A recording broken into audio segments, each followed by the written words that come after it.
हाँ गंगा मनहाले आना गंगा मनहाले आना गंगा मनहाले मानस गंगा मनहाले आना गंगा मनहाले मानस गंगा मनहाले आना गंगा मनहाले मानस गंगा मनहाले।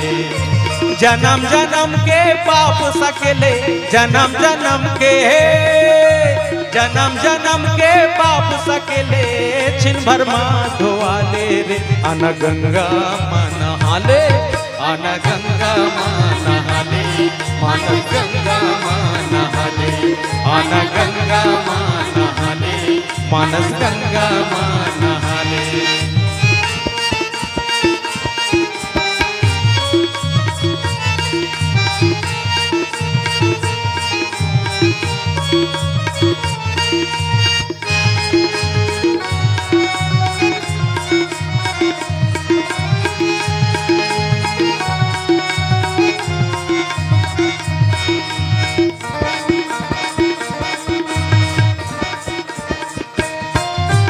माटी के काया पर फोकट गुमान करे पानी के फुटका में फोकट ते मान करे।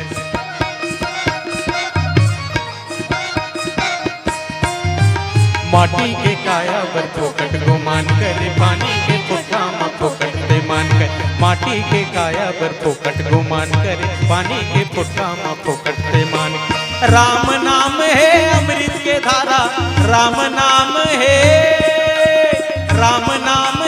अमृत के धारा जीवा माँ गचाले रे आना गंगा मनहाले आना गंगा मनहाले मानस गंगा मनहाले आना गंगा मनहाले मानस गंगा मनहाले।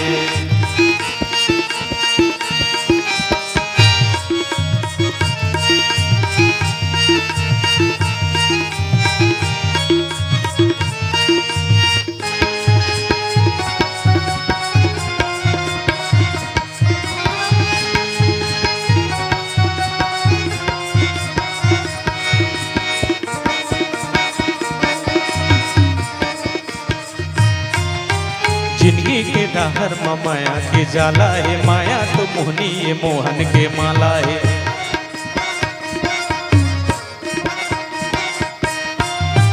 जिंदगी के डहर में माया के जाला है माया तो मोहनी ये मोहन के माला। जिंदगी के डहर में माया के जाला है माया तो मोहनी ये मोहन के माला।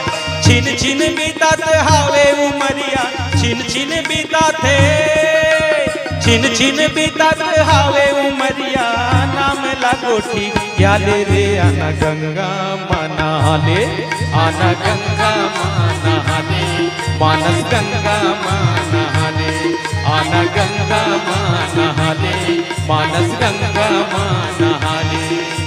जन्म जन्म के पाप सकेले जन्म जन्म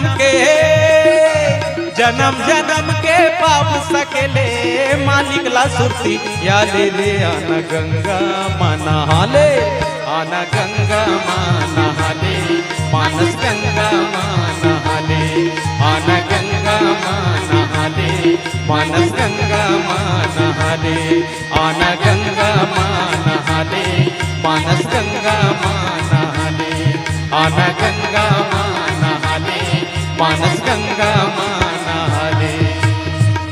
प्रेम से बोलो रामायण मैया की जय हो। 10 साल